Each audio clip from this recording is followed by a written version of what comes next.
টাকা একজন মহৎ করে না ভাই। তোর সারা শরীরে রক্ত কেন?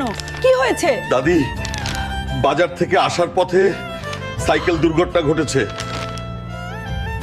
তাড়াতাড়ি এখানে বসো, আমি তোমাকে ব্যান্ডেজ করে দেব। নানি, আমাকে একটা বাইকও কিনে দাও। আরে হাল্ক, আমরা গরিব মানুষ। কি করছো হাল্ক? কিছু না চাচা, শুধু ভাবছি আমি একটা বাইক কিনবো।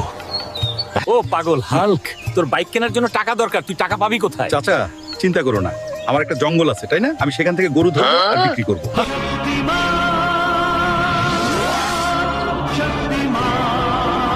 এই গরু, আমার সাথে আয়, তাহলে যুদ্ধ হোক।